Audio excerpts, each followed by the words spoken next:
गल इदां ही आ, नस्लां वेख के नेकी कीती जांदी है। एक शेर नहीं सी, उन्हें बच्चा जणिया शेर। जो बच्चा शेर जणिया, कोई बच्चे तो बाद वह तबीयत खराब हुई, उन्होंने इदा लग्या कि मैं हूँ भी मरी। वो करदे कराउंदे हना मियाँ एक नसी न सके, बकरी होई, बकरी नूं कहंदी नी बकरी एक मेरा काम दिखा। उन्हें कहा दस किहड़ा काम? उन्हें कहा काम यही आ कि मैं बच्चा जणिया एक शेर, मैनूं इदां लगदा मेरी तबीयत खराब, मैं हुण भी मर गई। उन्हें कहा जे मैं मर गई ना तो मेरे बच्चे शेर नूं दुध पिला दिया करी। बकरी नूं शेरनी ने यह गल की। उन्हें कहा अल्लाह तैनूं तंदुरुस्त देवे। जिद्दां भी गल मुकसर के उन्हें कह कुआ के ना शेरनी तोरती। शेरनी गई, रात किते होई तो शेरनी गई मर। जो शेरनी मरी, रात नूं शेर नूं भुख लगी, उन्हें कूकां शूकां मारियां। बकरी ने क्या लगदा शेरनी मर गई। सुबह हो गई, दिन थोड़ा लो लगी तो गई जंगल च, शेरनी मरी। शेर भुखण भाण कूकां मारी जावे। उन्हें वेख्या, वेख के उन्हें कहा गल तो खराब आ।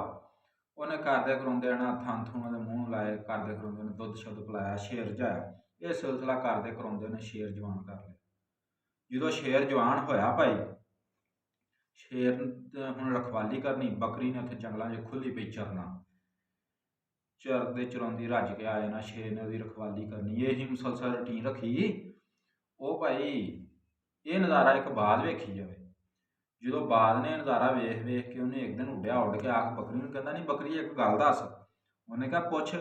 उन्हें कहा गल ये वा, मैं तेन पुछना चाहुंदा कि तू शेर की खुराक आ, तेनों चीर फाड़ के खा क्यों नहीं लैंदा? उन्हें कहा नेकी कीती सी, नेकी का फल लभी जांदा।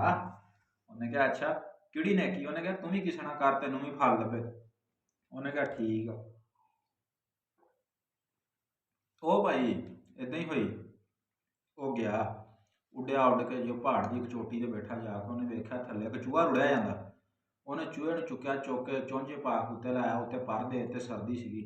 चूहे ने थोड़ा निग लभ्या, उन्हें पर पुर हिलाया माड़ा, चूहा थल्लों हिलिया, उन्हें पर चुके, चूहा फुर करदा उग गया। उड्डन लगा तो उहदे पर कुतरे बाज दे हैं। वो भाई थल्ले जा पिया मूधड़े मूँह।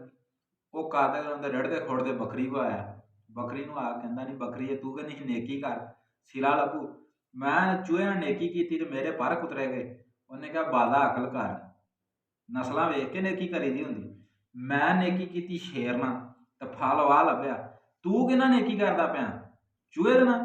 वो गल नस्लां वेख के मुकदी आ।